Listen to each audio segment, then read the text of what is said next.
compartilhando seus conhecimentos, trazendo um pouco para nós as suas perspectivas em relação à educação musical. Quero agradecer a todos que têm participado conosco, em especial a nossa equipe, na verdade, que tem nos dado todo o apoio. Esse trabalho só é possível realmente porque a gente tem um grupo de pessoas muito engajadas, que têm nos ajudado, que têm possibilitado que essa mesa ocorra. Tá? A nossa previsão de desenvolvimento da mesa, desse projeto, é até o final do ano. Em princípio, já temos algumas outras mesas previstas para o restante do ano, mas hoje nós queremos agradecer ao professor Felipe Cantão, ao professor Zé Luiz, ao professor Lucas, que estarão trazendo para nós assim, um tema de grande importância, que daqui a pouco o mediador da mesa, que é o acadêmico Glauber de Jesus, vai estar anunciando. Eu queria convidar vocês agora para ficarem muito atentos para um convite muito especial que nós teremos, que será feito pela professora Cristina, tá certo? E um bom evento para todos. Logo no final a gente retorna. Forte abraço e até logo. Professora Cristina, está com a senhora. Que bom. Muito obrigada. Estão me ouvindo? Perfeitamente. Tá bem. Aí daqui a pouco já está compartilhando. Eu quero fazer um convite muito especial a todos e todas vocês para que possam participar do nosso evento, que ele congrega o primeiro encontro internacional de educação musical do PPGED da UERJ, que é o Programa de Pós-Graduação Profissional em Educação da Universidade Estadual do Rio Grande do Sul. Ele é o terceiro encontro interinstitucional de educação musical da UERJ e da UEPA. Então, nós já estamos nessa terceira edição, que é uma parceria maravilhosa que a gente tem com os nossos queridos e queridas amigas do Pará. E é o nosso nono seminário dos grupos de pesquisa da UERJ, Grupem, que é o Grupo de Pesquisa e Educação Musical Diferentes Tempos e Espaços de Montenegro. Esse evento, e eu já coloquei ali, já escrevi no chat para vocês poderem clicar e acessar, esse aqui é o site, que é o site, então, do Grupo de Pesquisa e Educação Musical Diferentes Tempos, que vocês vão poder acessar. Esse evento acontecerá dias 29 e 30 agora de agosto, mas ficará online um pouquinho mais de tempo. E eu devo dizer que é bem verdade que ele já está no ar. Se vocês, inclusive, entrarem ali e clicarem, já vão poder participar. Mas, efetivamente, a gente queria botar um dia oficial para começar esse nosso evento. Este evento é um grande esforço de muitas pessoas e que eu, de público, quero agradecer imensamente. Quero agradecer que está aqui o professor Augusto Souto, que é um dos grandes parceiros nossos e que ajudou muito nesse trabalho.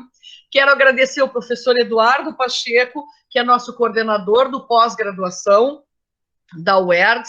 Quero agradecer ao professor Antônio Eduardo Santos, que é da Unisantos e também participa conosco.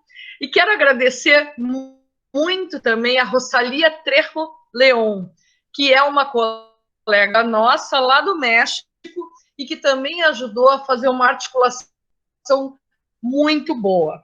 Nós temos palestras, são 6 palestras de palestrantes do México, da Costa Rica, França, Alemanha, Estados Unidos, que vão falar, e já estão falando lá, sobre a educação musical.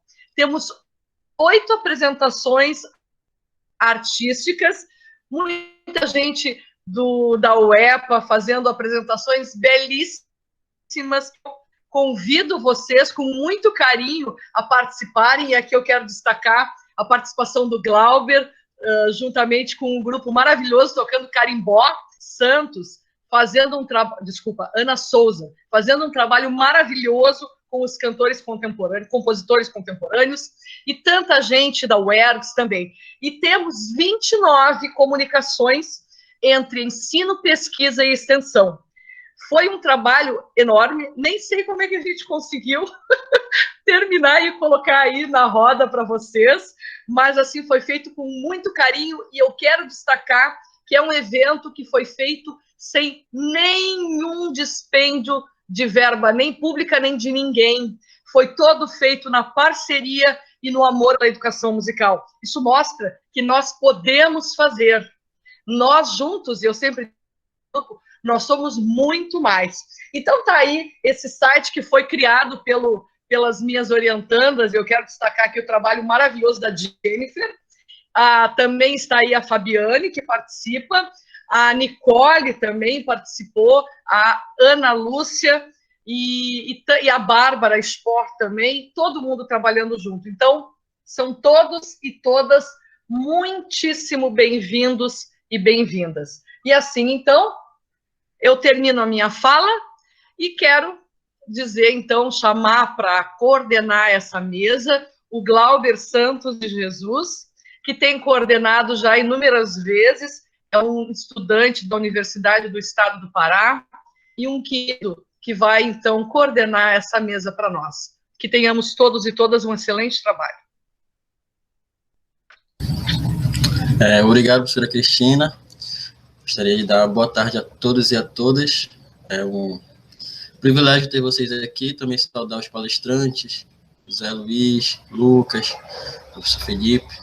Uma honra estar com vocês aqui nessa mesa, que uma coisa que me chamou muita atenção quando eu vi que ela é quase 100% negra, então, questão de representatividade para mim conta muito. Sem mais delongas, vou apresentar, para iniciar a mesa, o José Luiz, né, José Luiz. Eu vou falar um pouquinho aqui, apresentar ele do currículo.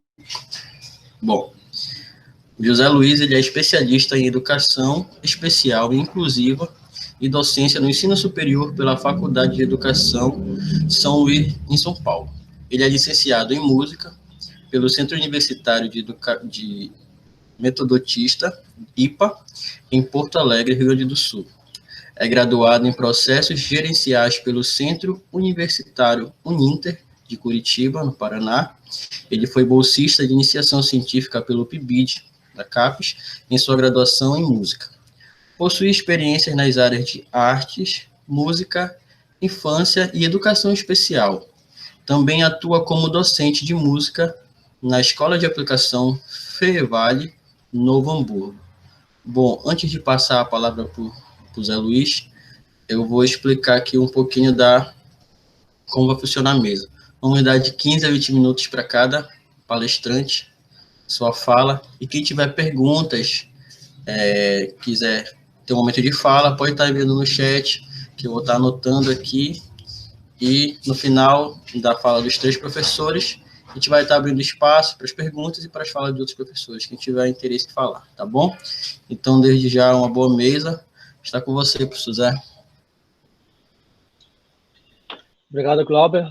Quero agradecer primeiro a todos os professores envolvidos. E para mim é um prazer estar aqui, né? Compartilhando um pouco aquilo que eu tenho aprendido nesse tempo. Eu vou compartilhar agora o material.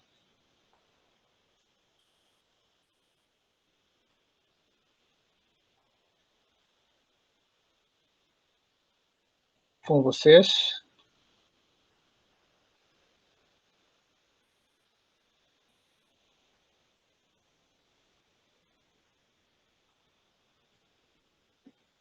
Um momentinho só.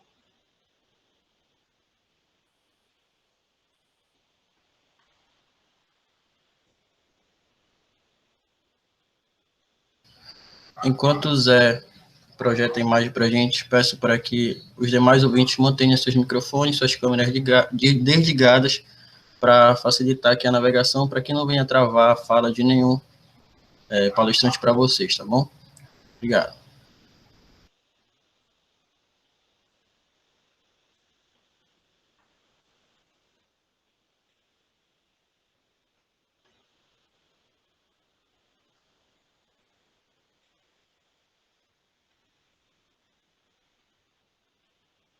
Estão conseguindo visualizar já ou não? Não, tá.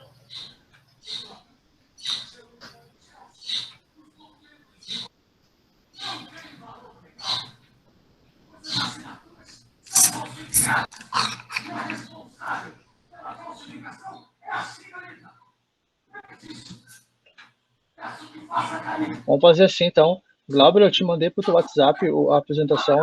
Vê se tu consegue compartilhar para mim aí. Certo, né? Tô olhando.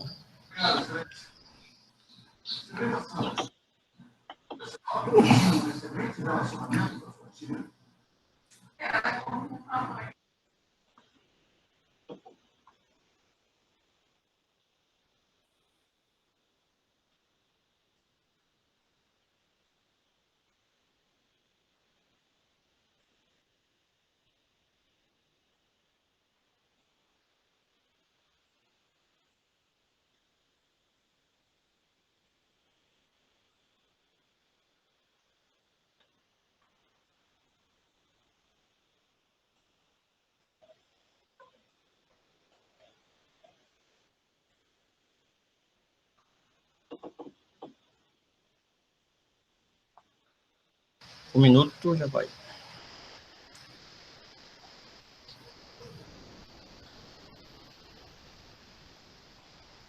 Não, aqui não travou, Anderson.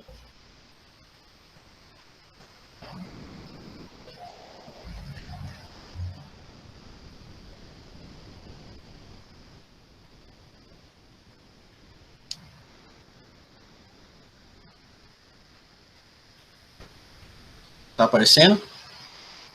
Ainda não. Tá começando a aparecer, deu. Agora sim. Espera aí rapidinho. Só desligar o microfone.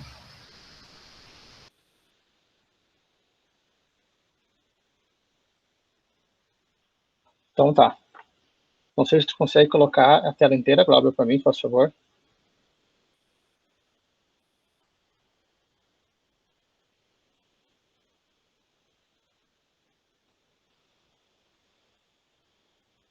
Muito bem.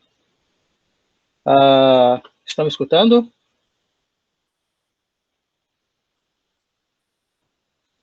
Sim, sim, muito bem. Então, vou começar. Meu nome é José Luiz, como o Glauber já falou. Então, eu trabalho na escola Feval de Aplicação, em Novo Hamburgo. E nós procuramos fazer uma escola totalmente diferente, assim, né? Pode passar, Glauber, o primeiro slide, por favor.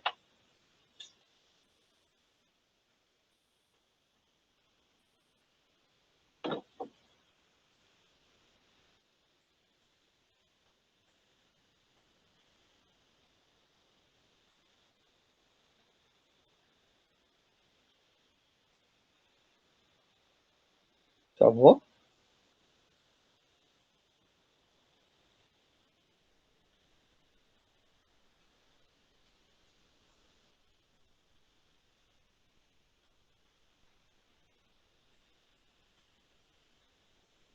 Acho que tem que colocar no modo da apresentação.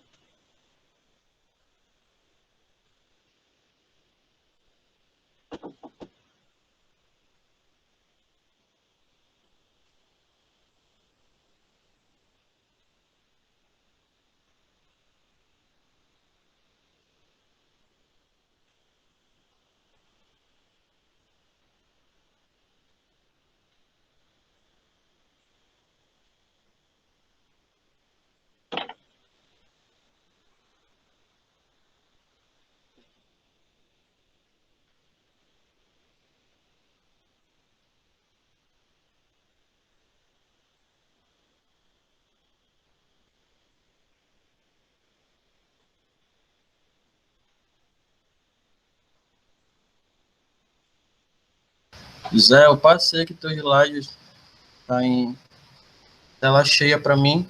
Como é que tá para vocês aí? Para mim,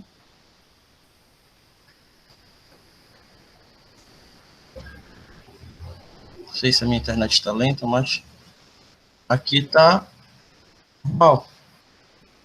tá normal para ti? A apresentação, sim. Um momentinho. Para mim não tá aparecendo tela cheia. Mas vamos assim mesmo. Então tá.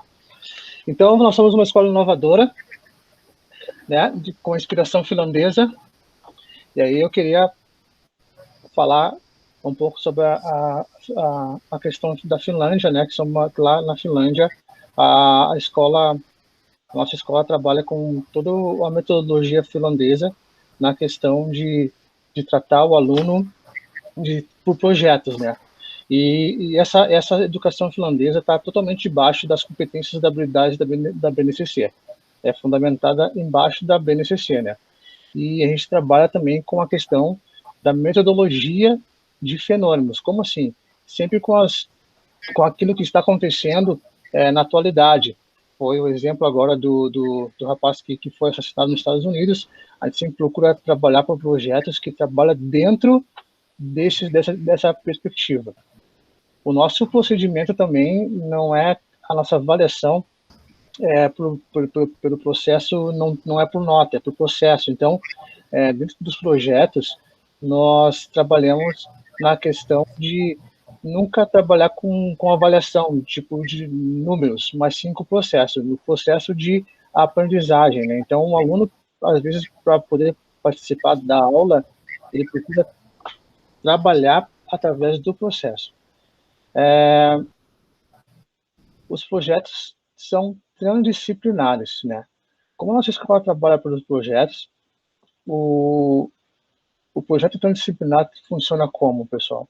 As matérias, elas trabalham articuladas. Eu não dou aula de música como música só com música, né? Eu trabalho junto com a disciplina de literatura, de matemática, de física. Então, através da BNCC, a gente junta nossas habilidades e, através disso, o nosso procedimento com os alunos sempre em termos de projetos dentro dos fenômenos. Pode passar, Glauber, por favor.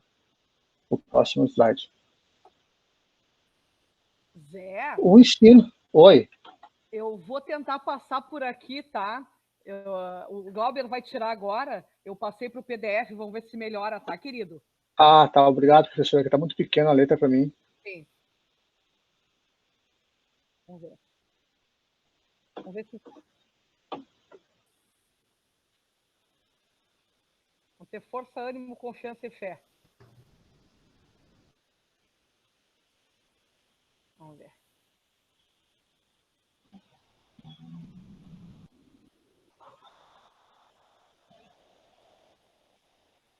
Tá aparecendo aí? Ainda não, professor. Tá. Vamos lá. Tecnologia é uma coisa interessante. E agora? Tá para trabalhar, professora. Melhorou? Melhorou. Passo para o outro? Por favor, professora. Beleza. Desculpa, amor, então, toca a ficha.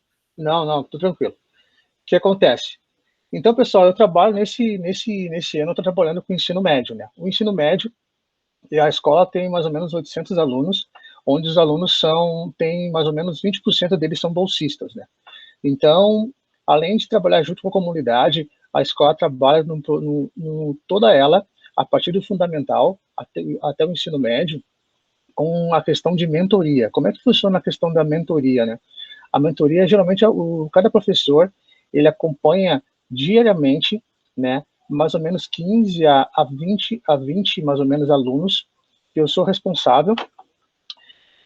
Diariamente, acompanha o acompanhamento de aprendizagem de cada aluno. Então, como é que funciona a mentoria? A questão de, junto com os pais, para ver o acompanhamento dia a dia com o aluno, né? Então, isso é muito interessante porque não fica só no final do trimestre ou do semestre, né? Aquela expectativa de moda de como o aluno está ou como o aluno não. Isso é geralmente dia após dia, a gente tem contato com as famílias e também geralmente conduzindo o aluno à aprendizagem, né? Eu, como professor de música, além de trabalhar nos projetos transdisciplinares, eu trabalho também no projeto Arteiros, que também tem um foco com mais 4 professores de artes, né? Então, a gente trabalha, esse projeto Arteiros trabalha a arte plástica, a arte do teatro e também a dança também. Então, nesse projeto Arteiros, a gente trabalha sempre com um foco de poder trabalhar vários aspectos que depois, nos próximos slides, eu vou falar melhor sobre esse projeto. Então eu tenho esse privilégio, vamos dizer, né, de trabalhar numa escola que tem essa importância com a arte e tem 4 professores específicos em cada área, né.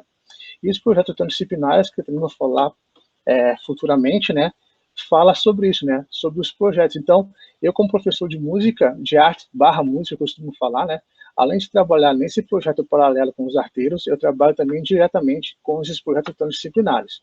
Então, a escola, além de trabalhar esses projetos, trabalha com workshops semanais. Como é que trabalha esses workshops semanais? Tem workshop de tudo que é estilo, né? A gente pega os temas que estão acostumados, porque já também preparando para o mercado de trabalho, então a gente pode trazer, ainda mais agora, nessa questão remota, né? Pessoas de fora, ou também os mesmos professores, né? De workshop de cinema, de workshop de áudio, workshop de todos os projetos, para poder profissionalizar e ter a questão do aluno, para poder ter mais uma notoriedade de como pode ser lá fora, né, experiências, né, na forma também de culinária, de costura, de maquiagem. Então, são projetos que a escola trabalha, né. Além dos workshops, tem o projeto Todos os Olhares, que é trabalhado com o segundo ano, o segundo ciclo. O que acontece? Como a escola toda é ciclada, como se fosse o segundo ano do ensino médio, né? Os Outros Olhares é um projeto que trabalha sobre a estrutura de Machado de Assis. Então, é muito interessante que os alunos têm que produzir um curta-metragem sobre Machado de Assis. Então, os projetos dos arteiros, os transdisciplinares, eles já trabalham com foco com o aluno para poder transmitir a questão de como produzir um curta-metragem. Então, eu, como professor de música, trabalho o áudio, trabalho a música, a sonoridade. O professor de teatro trabalha a questão do atuar, as artes plásticas, trabalha a questão de cenário, de luz, tudo em foco. Então, a escola trabalha toda com o mesmo propósito de qualificar e mostrar para o aluno as possibilidades de aprendizagem que ele pode ter, né? O Recreio Cultural é uma escola, é um projeto que sempre acontece todas as semanas na escola, onde a escola realmente para e traz um pouco de cultura para dentro da escola, né? Então, acontece isso de forma remota agora também, né? Então, acontece no Instagram da escola. Porque eu estou mostrando um pouco para vocês da estrutura da escola, para vocês entenderem como é que a gente está trabalhando e como eu estou trabalhando a música nesse período remoto, como a gente teve que se renovar as ideias para poder trabalhar nesse período. E também, além disso, né, a escola toda ela trabalha com a investigação científica, né, que também traz para o aluno a questão de pesquisador, né. E nós estamos aqui hoje porque todos nós somos pesquisadores. Então, a escola ela trabalha isso também, né, desde os pequenos até o ensino médio, a questão da investigação científica. Pode passar, professora. Então, aqui, né, uma experiência transdisciplinar. Esse projeto é do componente curricular, né, que envolveu arte, literatura, língua espanhola, geografia, sociologia e biologia, né. Então, na nossa escola, a gente trabalha todos os professores juntos, né, em planejamento. Então, dentro do projeto, a gente trabalha sempre junto. Então, muitas vezes tem 2, 3, às vezes 5 professores na mesma aula, ainda mais agora, né, que é remoto, mas isso já é uma coisa que já acontece antes, né, a gente dá aula sempre junto, né. Então, isso facilita porque muitas vezes eu vejo o meu olhar como um músico, mas o professor também tem a questão da literatura, então a gente pega um tema abordado, né, esse tema foi a Tropicália, que a gente trabalhou no início da pandemia. Então o problema estudado, né, o fenômeno estudado foi a Tropicália, e a pergunta foi, né, como identificar culturalmente a identidade cultural brasileira foi influenciada por ritmos musicais marginalizados. Então, a problemática foi essa, né, de como eu ia trabalhar a música, mas também a questão da literatura, da língua espanhola, da geografia, da sociologia e também biologia. Pode passar, professora. Então, foi uma experiência transdisciplinar. O módulo durou 7 semanas, né? Então, na primeira semana, a gente estudou as letras das músicas da Tropicália, daquele disco o Pan Etnicenses, que foi o contexto do modernismo, né, e da música da década de 60.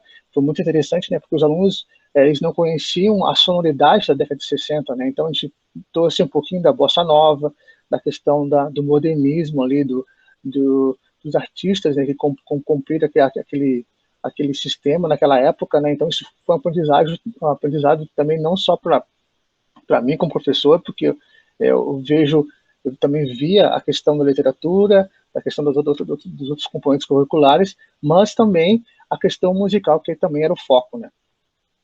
Na segunda semana, a gente trabalhou Que País é Esse, né, que foi as diferenças geográficas, sociais e culturais do Brasil, né. A terceira semana foi a Tropicália, uma análise do sistema cultural. E na quarta semana foi a música, que surgiu no morro, né, o contraponto com o samba, onde eu trabalhei a questão, como é que funcionava a questão do samba, das batidas, dos instrumentos. Aí eu trabalhei compasso com eles, trabalhei a questão da sonoridade, de pergunta e resposta, como os instrumentos trabalham, né, na questão de pergunta e resposta. Então foi muito interessante que muitos alunos não sabiam como é que funcionava uma escola de samba, né, e como é que era a questão de movimentos, né. Isso tudo na questão remota nesse período, né. Na quinta semana, uns mais que os outros, né, que foi a realidade e contraponto com o rap, né, como é que surgiu a questão do rap, né. Na sexta semana foi os ritmos regionais, que a gente trabalhou a questão do Brasil, né, porque a Tropicália, ela trouxe também uma nova sonoridade para o Brasil, né, a mistura, né, foi uma mistura de sonoridades, né, então, só que também tinha uma questão política envolvendo, né.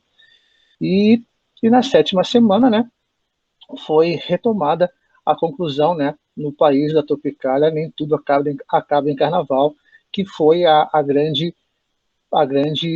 questão, né? Será que realmente tudo acaba em carnaval? Então, isso nós trouxemos para os alunos, e o nosso projeto trabalhava assim, né? Então, a nossa escola trabalha nessas perspectivas de projeto, num contexto não apenas só de música, mas também envolvendo sempre os outros componentes curriculares. Pode passar, professora. Então, a metodologia, né, ativas dos alunos como protagonista, né? Então, porque a gente costuma falar, né, que quem faz a educação são os alunos, né? Ainda mais essa forma que estamos passando agora remota, né, que está sendo muito difícil, tem sido uma construção para todo mundo, né? Aí eu tenho percebido que a gente está vendo cada vez mais a individualidade de cada aluno, né? Dentro da sala de aula, às vezes, uns alunos eles eram influenciados por outros alunos, né? Mas agora, na forma remota, além da questão da conexão, das dificuldades remotas que muitos têm, eu posso ver também muito interessante a individualidade de cada aluno. A gente tem conhecido muitos alunos agora, né? E através da mentoria, muitos deles abrem o coração para nós, assim, né? É muito interessante como a dificuldade de uns serve como impulso para outros, né? Então, as metodologias, né?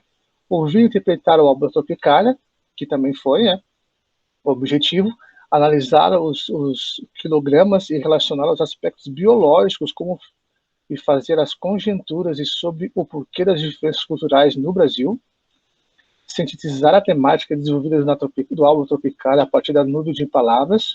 A gente sugeriu para eles fazer, depois de escutar o álbum, eles tiveram que falar para nós, assim, montar, né, uma nuvem de palavras com as palavras que chamaram mais atenção, e na aula remota a gente trouxe isso em debate junto com os alunos, né?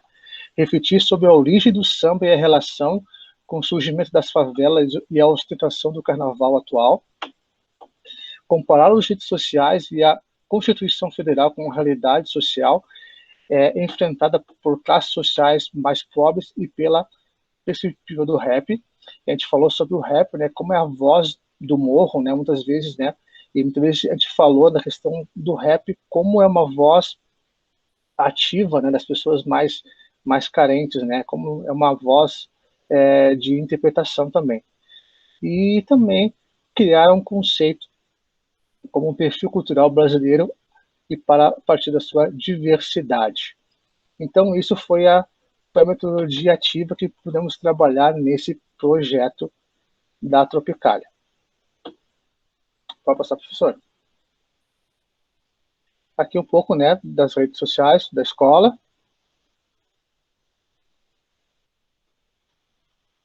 Pode passar, professor. E muito obrigado. Já ia anunciar que faltava 5 minutos, professor. Eu estava preocupado como eu tinha queimado alguma coisa antes, né? Então, dei uma corridinha. Ah, não. A gente acrescentou que... Bom, continuando com a mesa, avisando os que chegaram agora, que as perguntas, os questionamentos, posicionamento, vai deixar para o final da fala dos 3 professores, tá bom? Agora eu vou apresentar o professor Lucas.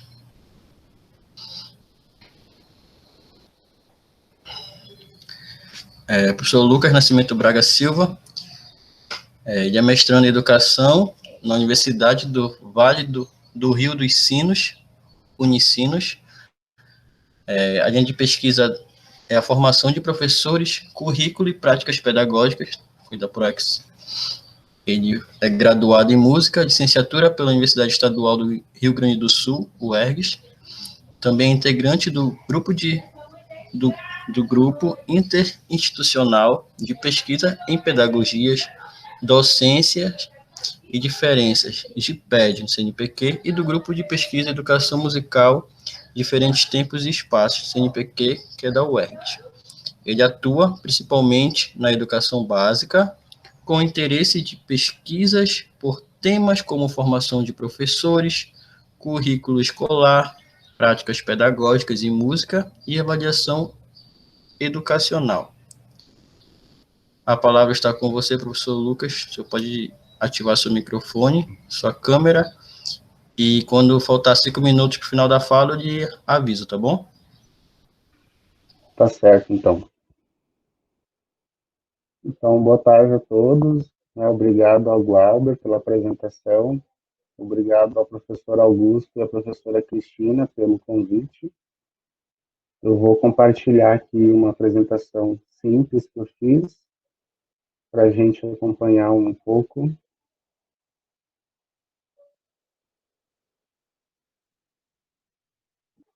Conseguem ver a tela? Sim. Tá.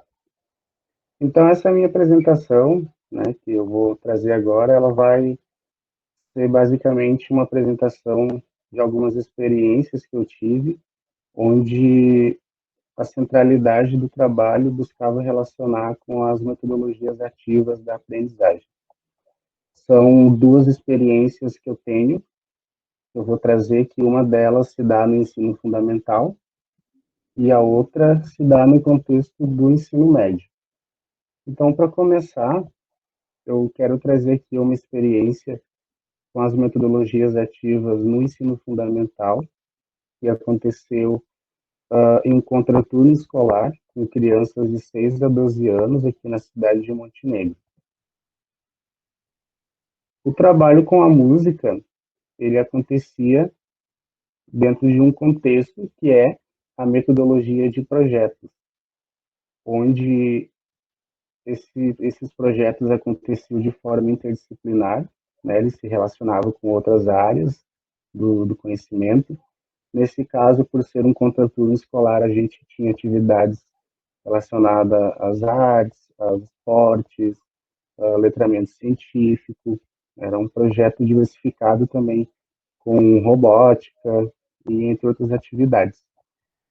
Tratando da música, da educação musical nesse projeto, e pensando que ele acontecia dentro de uma metodologia de construção de projetos para envolver esses alunos numa aprendizagem, digamos que mais significativa, esse trabalho musical ele acontecia em um primeiro momento a partir de uma situação problema, onde os alunos traziam um problema relacionado à sua vivência musical, uma curiosidade musical, por que a flauta tem tantos furinhos, por que as cordas do violão vibram, por exemplo.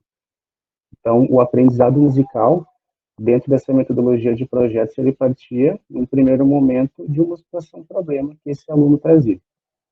E, em segundo momento, aqui acontecia uma prática de pesquisa. A gente ia buscar, então, na história da música, de um modo geral, se essa situação problema ela já é respondida, o que se tem pesquisado sobre isso, e quais recursos manuais e tecnológicos seriam possíveis utilizar para realizar essa atividade de pesquisa, para estar relacionando com a situação problema que foi trazida. E aí, após esse momento, essa prática de pesquisa, a gente, então, relacionava algumas estratégias para estar realizando esse aprendizado musical.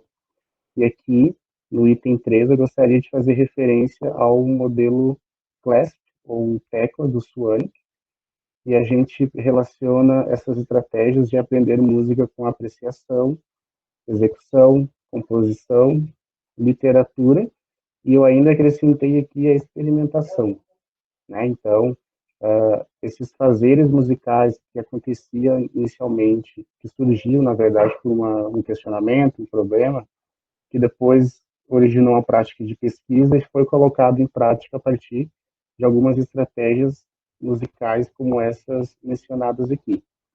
Então, por que trabalhar um projeto a partir desses 3 pontos, né? Um problema, pesquisa e estratégias? Para que esse aluno, essa criança, né, enfim, ele desenvolva habilidades e competências musicais, que podem ser de formas mais diversas, né? E aí, quais seriam essas habilidades e competências musicais que esse aluno ele vivencia no processo dentro da metodologia de projeto? Então, vou voltar aqui, eu gostaria de ressaltar também que o trabalho de forma interdisciplinar acontecia em um formato de trilhas de aprendizagem. Então, na trilha que a música estava inserida, os projetos poderiam acontecer em parceria com uma outra trilha de aprendizagem, por exemplo, o esportes. Então, era um trabalho que possibilitava também a criação, a imaginação das crianças, né? Trabalhar, por exemplo, o ritmo com o bater da bola de basquete, enfim, entre outras situações que possibilitava que esse trabalho fosse realizado de forma interdisciplinar e integradora, dentro da metodologia de projetos. E aí, voltando para as habilidades e competências musicais, era esperado, então, que dentro desse processo, o aluno ele pudesse conhecer parâmetros musicais, né, parâmetros sonoros musicais, altura, intensidade, duração e timbre, que ele pudesse também apreciar obras musicais e músicas contemporâneas, ou seja, ao mesmo tempo que era possibilitado que ele fizesse essa apreciação de obras de Beethoven, Mozart, por exemplo, que ele conhecesse a história e o repertório musical, que ele também pudesse trazer e apreciar as músicas que são do seu meio, da sua cultura, né? As músicas que a gente chama que são do meio contemporâneo. Ainda esperava-se, né, que o aluno desenvolvesse uma competência de explorar de forma autônoma as possibilidades sonoras em espaços diversos, ou seja, na própria sala de aula, em algum momento o armário ele não era só um armário, ele poderia ser explorado como um som grave, assim como determinada mesa poderia oferecer uma sonoridade diferente, e aí acontecia um fazer musical coletivo em diversos espaços. Também era trabalhada a questão do reconhecimento de figuras musicais, para que o aluno entendesse apropriadamente ritmo, inclusive que ele possa compor pequenas peças musicais a partir do seu reconhecimento das figuras musicais, né, das notas musicais também, e esse compor pequenas peças musicais, ele está ligado a uma outra competência muito importante, que é o fazer artístico musical, e ao mesmo tempo que ele realiza essas composições, ele pode estar apreciando e estar propondo um momento musical e artístico também na sua sala de aula. Então, acontecia muito dessas atividades terem um momento de culminância, onde depois desse processo fosse apresentado de diversas formas, né? Uma apresentação musical na própria turma, em momentos como chegada, saída do horário das atividades, lá no espaço escolar. Também era trabalhado muito a questão da tecnologia, na questão da composição, em software como o MuseScore, né? Então era utilizado isso, a gente gerava QR codes, espalhava pelo prédio da escola, da instituição, para possibilitar outras pessoas também o contato com esse fazer musical. E a gente utilizava vários recursos para viver e acontecer todo esse processo que começava lá com uma situação problema. Então, era muito frequente o uso de instrumentos musicais percussivos, né, taróis, bumbo, surdo, chocalhos, instrumentos das mais variadas afinações, para que o aluno tivesse, que ele pudesse viver uma inserção numa, digamos que uma paisagem sonora diversificada de timbres e instrumentos.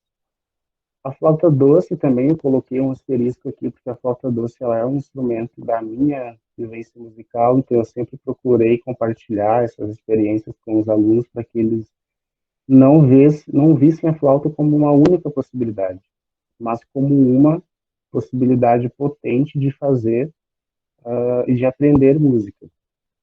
Destaco aqui o software livre MuseScore também, que ele se dava de um projeto de forma interdisciplinar, em uma trilha de aprendizagem que se trabalhava a tecnologia, a gente trabalhava a questão musical a partir da composição, utilizando esse software. A gente trabalhava também com arranjos populares, fazer com que os alunos conhecessem esses arranjos e pudessem ter uma mínima noção de como executá-los ou de como compartilhar, de criar possibilidades de utilizar esses arranjos populares. O próprio corpo, né, que uma das possibilidades da percussão corporal, também o método passo, do Lucas Chiavato, que acredito que a maioria das pessoas conhece. Confecção de instrumentos com materiais alternativos, também, isso também era um projeto em parceria com uma trilha de aprendizagem que se chamava Sustentabilidade, né? Então, vários instrumentos, sucatas, eles acabavam virando instrumentos musicais, e a partir de um trabalho colaborativo, fazia com que os alunos explorassem a questão de afinação, de sonoridade, de reconhecimento dos parâmetros sonoros, a partir desse trabalho com materiais alternativos. Aí eu trago aqui alguns resultados alcançados nesse processo de vivência dentro de uma metodologia de projetos. E aí, a partir dessas atividades, então, surgiu um conjunto instrumental, né, que a gente contemplava trazer todos esses instrumentos criados, a própria vivência musical dos alunos, para quem já tocava algum instrumento, para quem aprendeu a tocar lá na instituição, nesse momento. Então, a partir dali surgiu um conjunto instrumental, também por uma necessidade de estar praticando de forma contínua a música. O grupo de flautas também foi um resultado bem positivo desse processo, porque os alunos entenderam que a flauta ela não era necessariamente só um instrumento de iniciação musical, mas que ela poderia ser algo contínuo de aprendizado musical, de novas notas, de outros arranjos. O coral também, que essa atividade aqui ela acabava contemplando mais pessoas, inclusive alguns professores também. E aí, a partir desses resultados, dois se destacam, porque a música passou a ser uma oficina permanente, ou seja, ela saiu de um contexto onde ela estava inserido com outras atividades, ela passou a ser algo não isolado no sentido pejorativo, mas que esses aprendizados se tornaram significativos para esses alunos, que ela teve que ser algo permanente e com seu próprio espaço, né, seu próprio tempo e espaço. o que gerou também uma maior procura pela música, mais alunos se interessaram cada vez mais em estar aprendendo e estar fazendo música nesse contexto. Então, aqui eu trouxe um pequeno resumo assim, de como acontece esse trabalho dentro da metodologia de projetos, né, que é uma das possibilidades das metodologias ativas da aprendizagem. E agora eu quero falar um pouco do ensino médio, que já tem uma outra especificidade, né, um outro contexto diferente do ensino fundamental. Porque no fundamental, como eu comentei, era um contraturno, era algo extra para os alunos. Aqui no ensino médio, essa experiência ela acontecia dentro do ensino médio regular. Então, já trago aqui, como se fosse uma polêmica, mas não, né, a aula de música curricular e música no período de artes. Ou seja, a aula de música ela era curricular, os alunos tinham que fazer a aula de música, né, a escola oferecia esse espaço, essa possibilidade, mas ela ainda acontecia de forma polivalente dentro de um período de artes. Ela ainda não tinha o seu período de música, que a gente sabe que essa discussão, essas relações do currículo da música ainda acontecem, principalmente na rede estadual, porque quem conhece sabe que são raras as escolas que têm a estrutura para acontecer aula de música, e as que têm ainda não conseguem se organizar, e isso não é uma culpa da escola, é uma questão geral da rede, e a gente tem só o período de artes, né? Então, isso é um primeiro cenário que é dado assim para trabalhar dentro desse contexto. No ensino médio, se destaca a prática de conjunto instrumental. Por quê? Porque a escola tinha o espaço, uma sala de música específica, com recurso, com instrumentos musicais, estantes, enfim, uma disponibilidade grande de instrumentos musicais. Eu coloco aqui novamente a proposta de trabalho com a flauta doce, porque eu quero fazer uma diferença lá com o ensino fundamental. Até os 12 anos, que era a faixa etária lá do ensino fundamental, eu coloquei a proposta de trabalho com a flauta doce no sentido daqueles 4 meios que o Suonic propõe, da execução, da apreciação, ainda da experimentação, para que eles tivessem esse contato e descobrissem, né, o fazer musical desse instrumento. No ensino médio, a gente já trata de um outro público, são adolescentes, são outros interesses musicais. Então, eu quis trazer a flauta como apresentar ela também como algo potente de repertório, de técnica, que eles pudessem desenvolver um aprendizado satisfatório também. No ensino médio, dentro desse contexto de prática, se destaca ainda a execução de arranjos populares. Os arranjos populares trabalhados e trazidos lá no ensino fundamental são outros. Aqui no ensino médio, a gente já sabe que eles têm um gosto mais particular de música, eles têm uma outra relação cultural, inclusive, com a música. Aqui no ensino médio se destaca também a atividade da banda marcial escolar, que era uma oportunidade que os alunos tinham, além de ter a aula de música na semana, eles Oi, Lucas. tinham... Oi. Rapidinho, 5 minutos, tá bom? Tá bom. Eles tinham essa possibilidade de fazer participação na banda marcial escolar. O que acontecia em forma de aprendizado colaborativo? É muito comum alguns alunos já terem conhecimento musical e esses acabavam se tornando ajudantes dos próprios colegas. Eles compartilhavam esses saberes e auxiliavam em dificuldades, ou seja, a aula acontecia de uma forma colaborativa, onde todos estavam envolvidos de alguma forma nesse processo. Aqui eu quero destacar essa frase: o ensino médio possui necessidades pedagógicas diferenciadas. Então, é também uma experiência que eu tive que foi muito intensa quando eu fiz estágio no ensino médio também.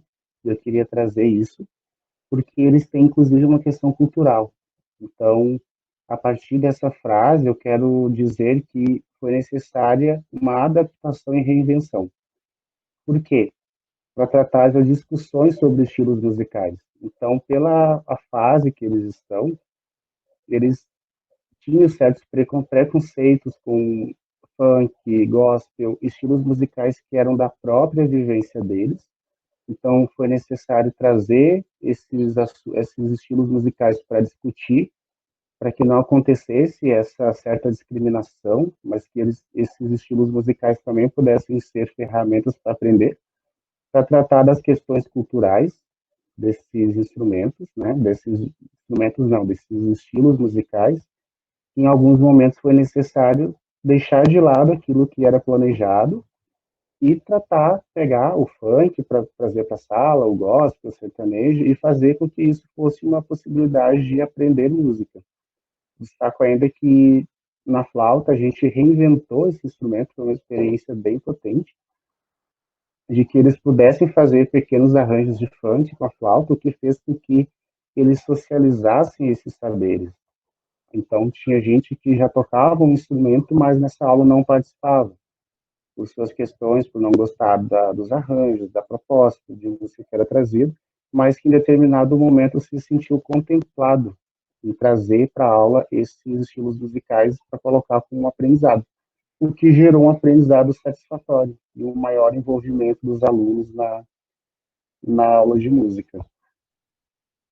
E alguns resultados obtidos, né, já concluindo, a partir dessa vivência, que é diferente do ensino fundamental.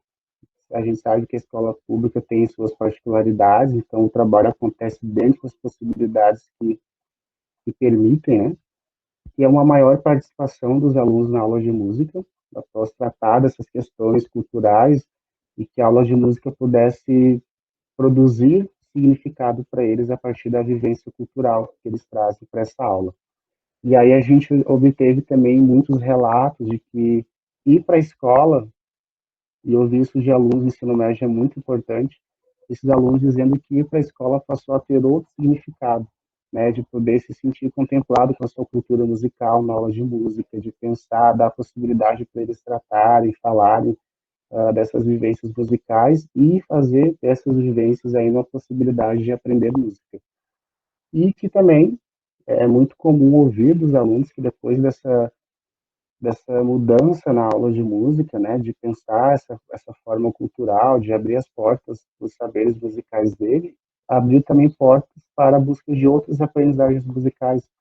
Então, esses alunos, era comum ouvir relatos que eles passaram a tocar na igreja do seu bairro, a fazer uma aula de violão, a buscar mais conhecimento musical.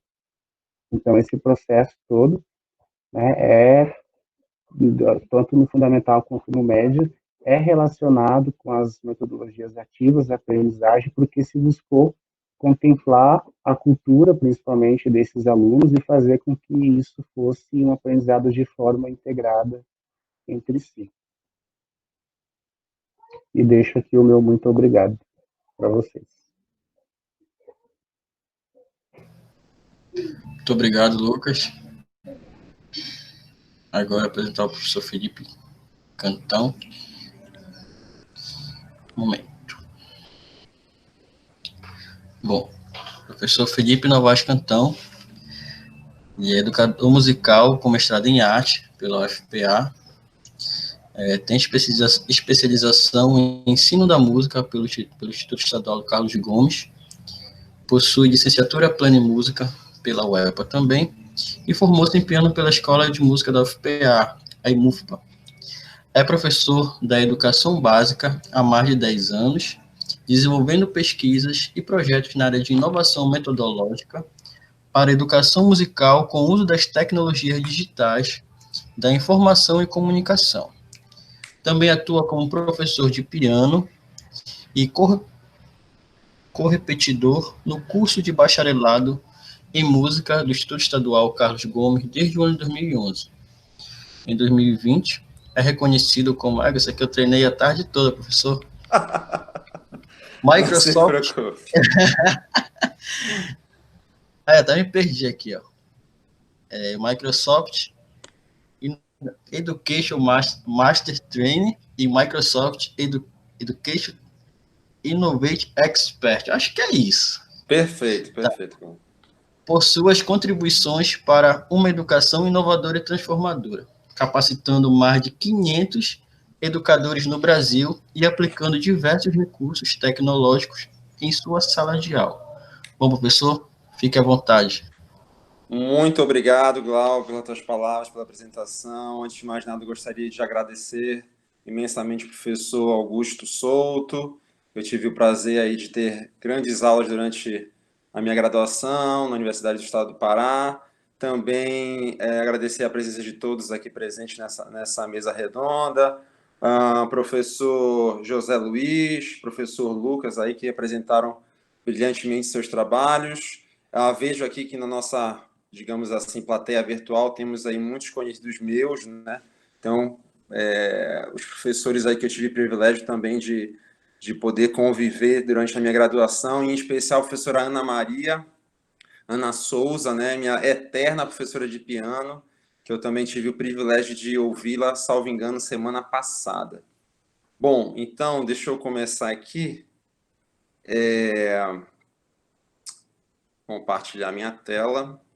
Espero que dê tudo certo. Caso não apareça, por favor, me avise. Eu acho que vai 3, 2, 1, agora. Foi? Será que foi?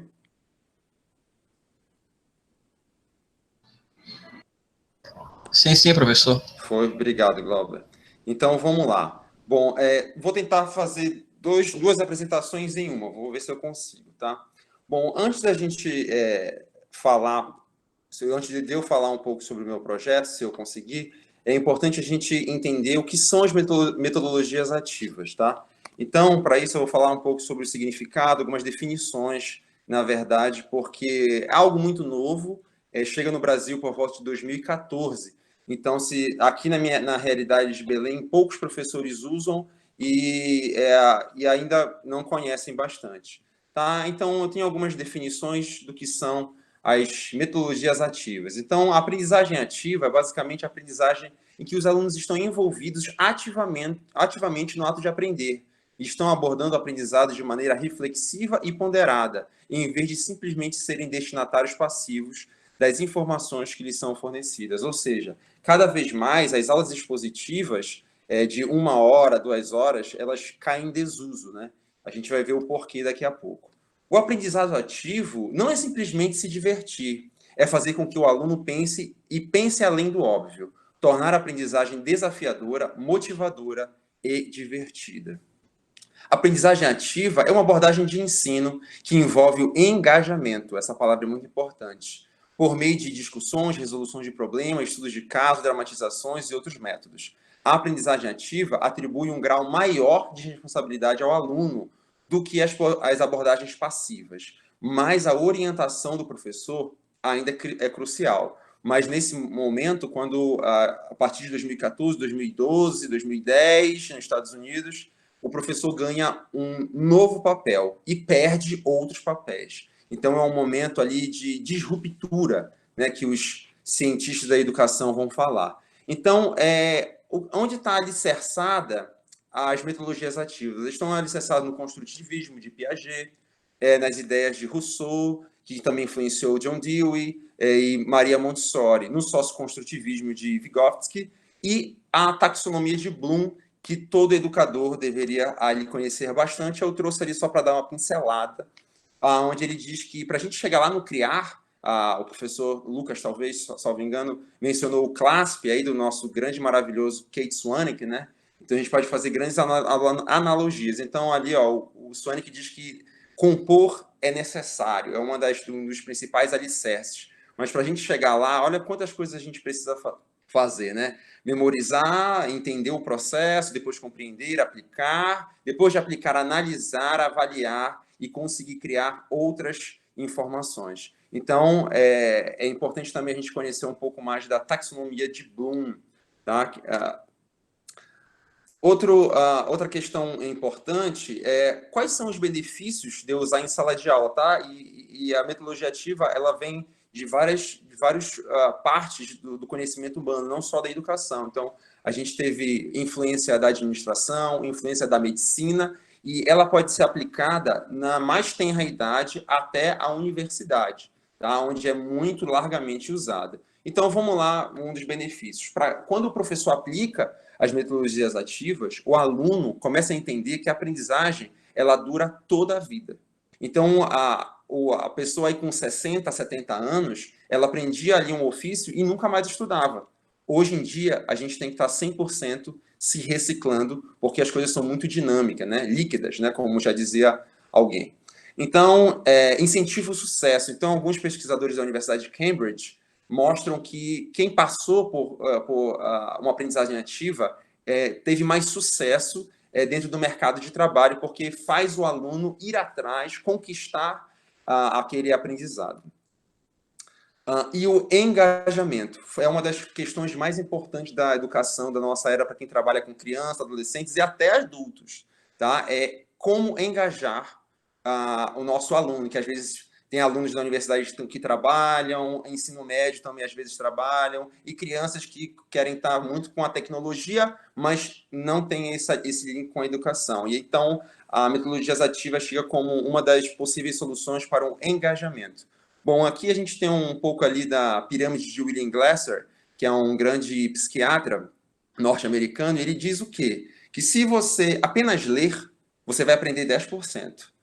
E se você apenas escutar, 20%. Se você apenas ver, 30%. Agora, se você ver e ouvir, 50%. Então, imagina se você ler, escutar e ver. Agora, imagina se você conversar. Você já vai conseguir compreender aquela nova habilidade, ou aquele novo conteúdo, muito mais rápido e com muito mais propriedade. Se você escrever, interpretar, traduzir, por exemplo, isso chega a 80%. E uma das coisas que eu gosto de fazer é dar palestras, cursos, falar. Por quê? Porque é uma das coisas que os cientistas nos mostram mais interessante para a gente aprender um conteúdo, uma habilidade nova. É o que? Explicar, resumir, dar palestras, ensinar, ilustrar e assim por diante. Tá? Agora, a gente vai ver um pouco sobre algumas análises científicas aí. Então, para quem está acostumado aí a ser professor, geralmente você fala 150 palavras por minuto. Tá? Então, é muita coisa. E os alunos retêm 50%. Nos primeiros 10 minutos de aula, para você ter uma ideia, a retenção chega a 70%. Mas nos últimos 20%, nos últimos 10 minutos, desculpa, só 20% vão reter. Ou seja, palestras ou muito longas, ou uma aula expositiva, ela cada vez mais se torna ineficiente. Já com as metodologias ativas, a porcentagem de aprendizagem sobe para 90%. E é importante também a gente saber com qual o público que nós estamos lidando. Né? Então, você vai trabalhar com Baby Boomers, você vai trabalhar com a geração Y, X, geração Z, geração Alpha. Tem muitas falhas nessas categorizações, mas a gente pode ter uma ideia bem superficial, mas é uma ideia importante a gente conseguir absorver, de como funciona para quem já teve uma internet, um smartphone desde quando nasceu.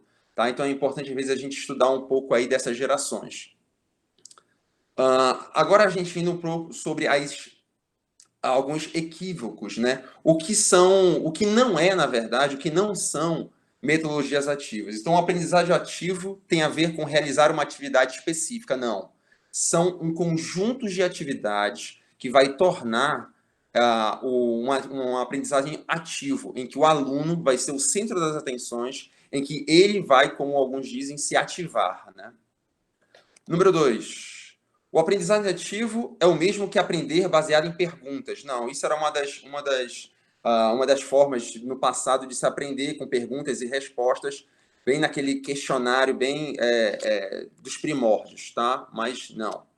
Número 3. Aprendizagem ativa significa tirar a influência do professor. Não. Na verdade, o professor ele deixa de ser o protagonista e ele ganha novos papéis, como, por exemplo, mediador, como tutor, né? E como um influenciador no jeito positivo da gente pensar. Número 4.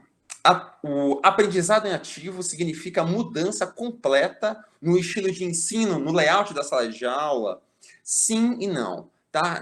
Não porque você não precisa de um dia para a noite ir para uma educação que a gente chama de disruptiva. Não, comece com calma. O layout, talvez, da sala de aula vai mudar no futuro. Mas comece, se você quiser começar a utilizar suas metodologias ativas, comece com calma e no futuro você vai perceber que muitas coisas vão mudar, mas não precisa mudar 100% do dia para a noite. Número 5. Aprendizagem ativa causará mau comportamento. Bom, quando o aluno vira protagonista, muitas vezes ele está na frente, né? Então, a gente tem que ter cuidado, mas não necessariamente isso vai causar um mau comportamento do aluno. Número 6. Os alunos precisam ser fisicamente ativos. Não é porque o aluno está dançando, tocando ou fazendo que ele está sendo ativo, tá? Mas sim a abordagem que você está dando à sua aula que vai trazer essa característica das metodologias ativas. Número 7. A aprendizagem ativa torna os alunos menos respeitosos. Não, na verdade, eles se tornam empoderados, eles ganham voz, tá? Eles têm a opção, na verdade, tem opções, né? Hoje, se você pega uma aula muito tradicional, nem opção o aluno tem, tá? Mas ele ganha agora um novo status, digamos assim. Bom, saindo dos equívocos, que a gente pode saber como eu posso. Poxa, amanhã eu quero ler um livro, eu quero ver experimentar esse negócio de metodologias ativas. Então, eu vou dar alguns exemplos para a gente entender. Um dos exemplos que eu mais uso durante esses últimos 2 anos, quando eu comecei a estudar com mais profundidade em metodologias ativas, é o Flipped Classroom, ou nada mais, nada menos do que a sala de aula invertida. Então, o que acontece? Imagina só que eu vou trabalhar sobre, sei lá, códigos musicais, teoria musical. Então, ao invés de o aluno não saber nada do que vai acontecer na aula de amanhã, eu dou todo o material para o aluno. Eu já dou as apostilas, eu dou vídeos, eu dou várias ferramentas para eles experimentarem, para eles descobrirem por si mesmo como vai ser a aula de amanhã. Por quê? Isso vai gerar curiosidade e vai gerar perguntas, vai gerar engajamento. E aí vem uma das coisas essenciais das metodologias ativas, o uso da tecnologia.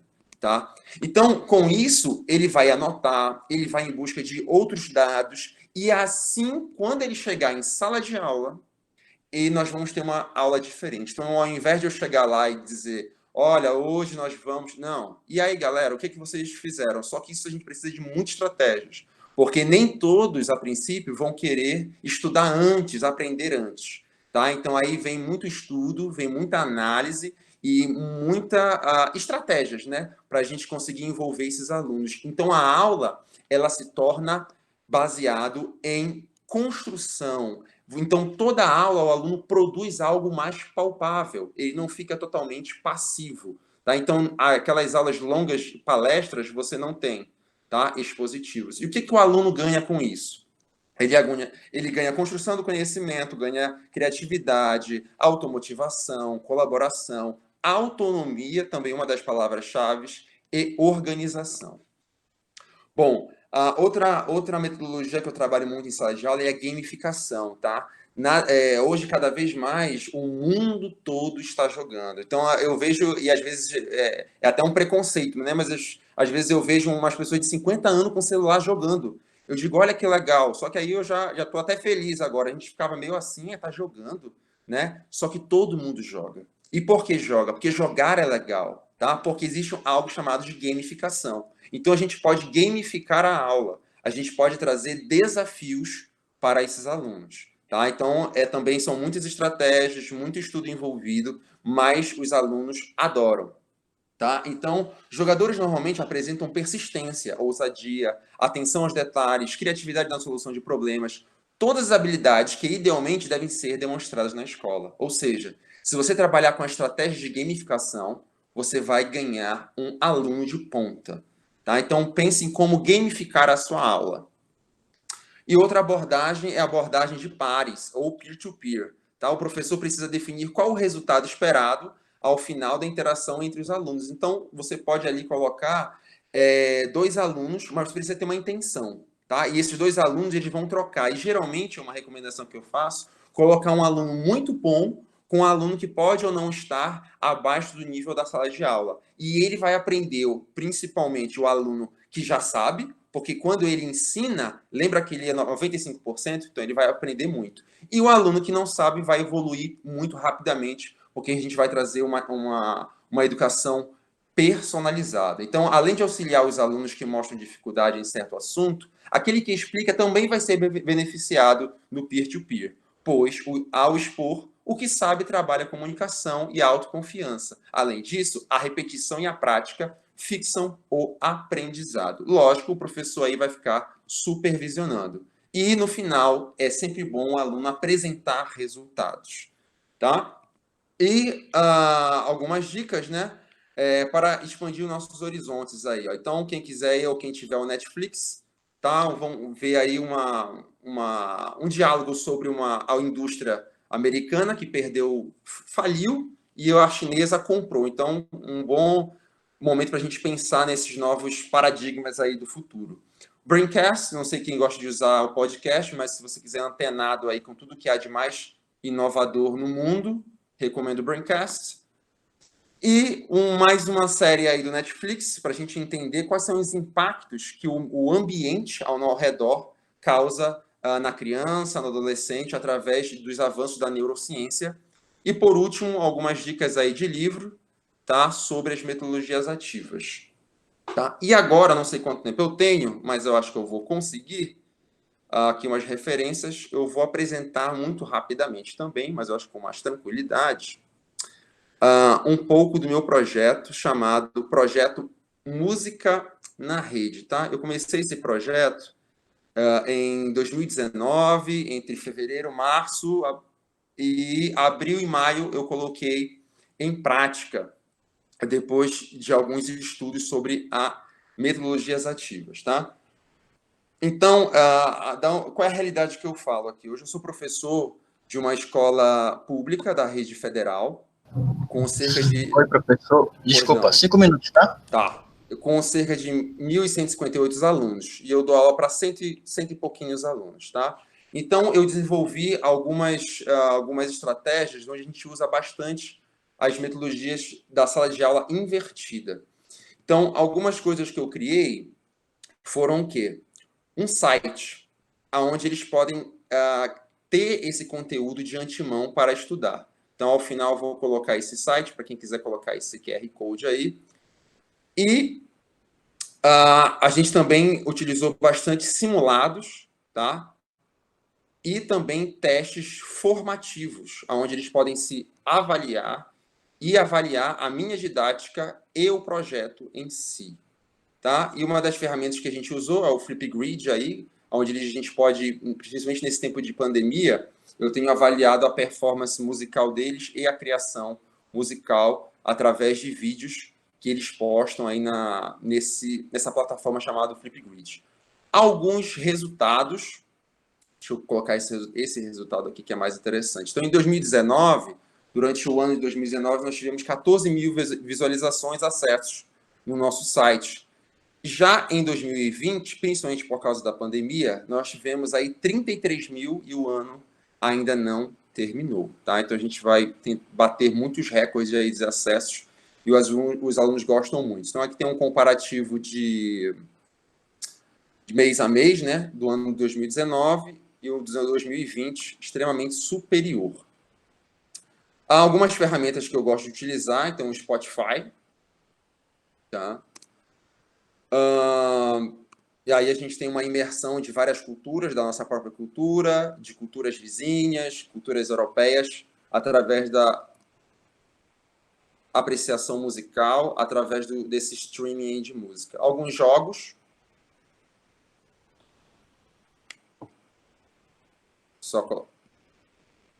Esse aqui é um jogo bastante interessante, chamado Kahoot. Ele trabalha com quiz, eles gostam muito, então a gente consegue fazer muitos trabalhos.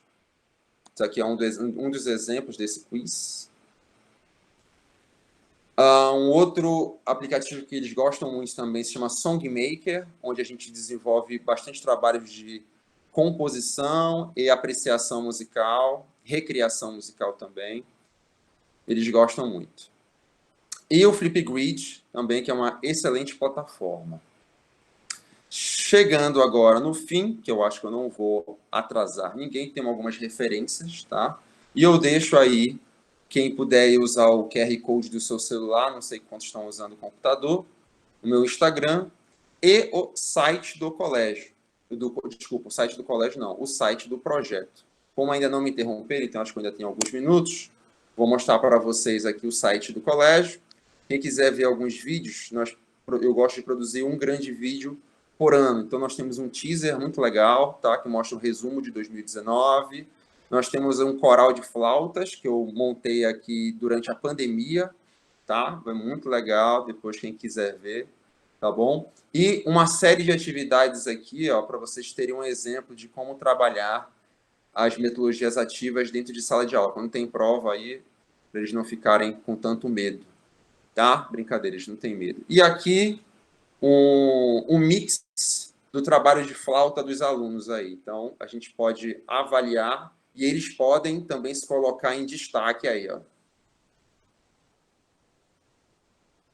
E aí a gente passa para a família assiste, e o mais legal é que lá no final fica uma espécie aí de quem são as estrelas, né? Então aqui tem o nome deles, todinhos, e é muito interessante. Então, basicamente, era isso que eu tinha para apresentar. Espero que vocês tenham gostado. E, mais uma vez, é um privilégio aí dividir essa mesa e fazer parte desse projeto da Universidade do Estado do Pará e da Universidade do Rio Grande do Sul. Muito obrigado, uma boa noite. Fico à disposição.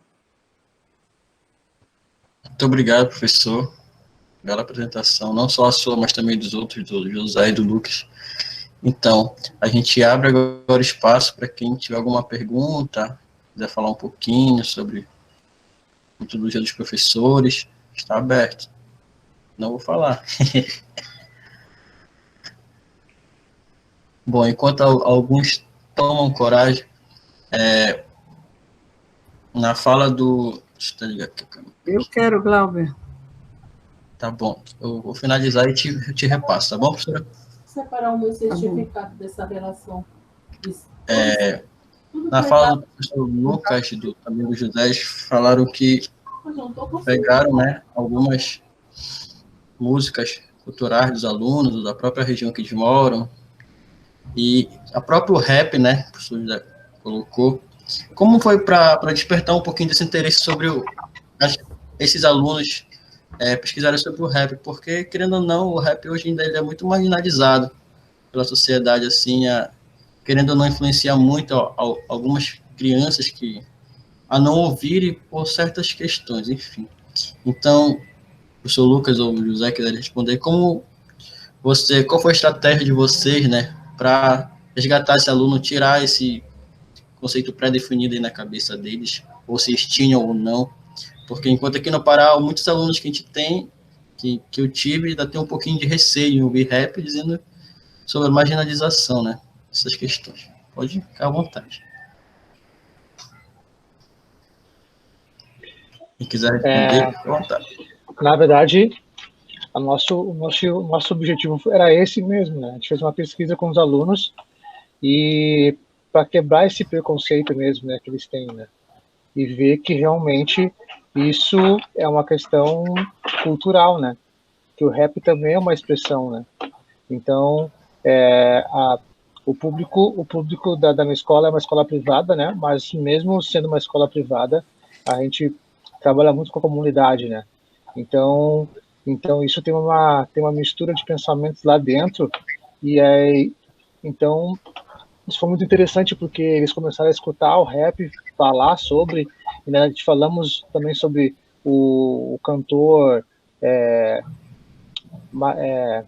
fugiu agora o nome, fugiu o nome do cantor, que começou na década de 90 a cantar, e ele não representava o rap, né? Ele era de cor branca, mas não representava a música rap que acontecia, né? Então isso foi muito interessante porque, tipo assim, como assim um cara que não representa música rap cantando rap no Faustão? Gabriel Pensador, me veio o nome agora, Gabriel Pensador. Então isso, até o vídeo o livro Falcão, Filho do Tráfico, fala sobre esse relato, né? Que falava sobre isso, né? Que é um cantor branco na época, né? Mas não representava música, né? Não tinha uma representatividade porque ele não vinha da favela, não vinha do morro, né? Assim como aquela banda do século passado também, né? Cidade Negra, né? Foi a primeira banda que saiu do morro, né, que estava cantando no programa de auditório, né? Então eles tinham uma representatividade, mas o Marcel, esse outro cantor não tinha essa representatividade. Então foi isso algo questionado em sala de aula. Foi muito legal, porque não só a questão musical, mas aí o professor de literatura contribuiu, o professor de sociologia falou a visão dele, entendeu? Então aí a gente teve um debate muito interessante, que foi quebrado o preconceito que tinha, né? Então, eu costumo falar, né, que às vezes a gente é apenas um beija-flor tentando apagar um incêndio, né? Mas algumas coisas a gente está fazendo já para mudar esse pensamento, né, que tem, né? Bom, Eu acho que um pouco... Lucas, pode falar. Não, eu só ia complementar que um pouco dessa situação do rap acontece com o funk também, né? Então, acredito que, eu não sei se mais ou menos que no rap, eu acho que igual, mas eu vivi muito isso, eu costumava falar da letra do funk. Por que trazem esse tipo de letra assim como no rap? De certa forma, em muitos casos, é um grito de socorro, é um aviso, é expressar uma cultura, uma identidade que se tem de determinado local. Então, é falando essa fala e também aproveitando esses estilos musicais para trabalhar música, figuras musicais, a composição, né, e oportunizar que essas pessoas que não têm contato com funk e rap, por exemplo, elas tenham a partir de um aprendizado musical, ao mesmo tempo que se trabalha a questão social e cultural desse estilo, né? Muito bom. Professora Ana, você agora. Uma pergunta para os dois, primeiro para o Zé Luiz e para o Lucas, que trabalham com projetos na escola, né? Por tudo que vocês conseguem fazer, queria perguntar se vocês têm apoio da direção, das autoridades da escola, para fazer tudo isso que vocês fazem. Muito maravilhoso esse trabalho de vocês. Se vocês têm a total liberdade e o apoio dos professores para fazer essa interdisciplinaridade nos trabalhos musicais. E tenho uma pergunta para o Felipe, estou ocupando muita coisa, mas não precisa vocês serem longos, não. O Felipe, eu quero saber depois com ele, como é que ele pode dividir isso com as pessoas, essa nova tecnologia, que ele deve ter feito um curso excelente, ele está muito prático, baseado em alguma coisa americana, né, pelo que eu vi, que é um programa americano, e que está entusiasmando muito as crianças e os alunos, né? Eu acho que ele pode depois dividir com a gente, né, com todo mundo, dar um curso, sei lá, para nos ajudar a avançar também nessa área, né? Todos os trabalhos de vocês são super valiosos, tanto os dois professores que trabalham com projetos, como o trabalho dos projetos novos do Felipe. Então, eu estou aqui para ouvir, não precisam ser tão longos para não... Eu estou ocupando os três, imagina.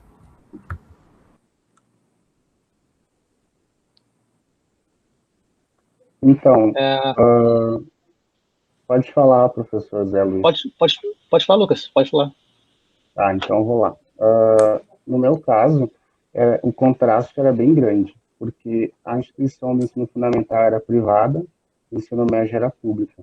Então, na instituição privada, mesmo se não acontecesse o apoio, né, essa forma colaborativa de acolher a música, por um certo preconceito, talvez, isso acontecia de uma forma natural. Então, a gente, de certa forma, conquistou esse espaço, porque trabalhar em projeto é trabalhar junto, é trabalhar de forma integrada.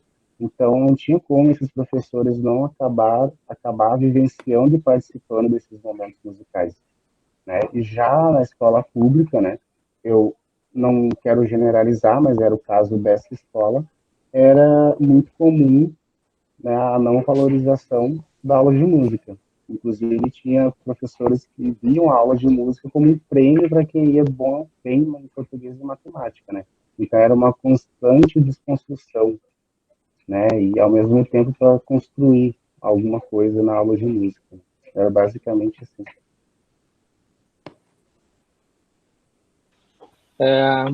Sim, na minha escola é totalmente projeto. A diretora, ela vem ela é professora, agora se tornou diretora, né? Então ela faz parte dessa mudança, né, que está acontecendo na nossa escola.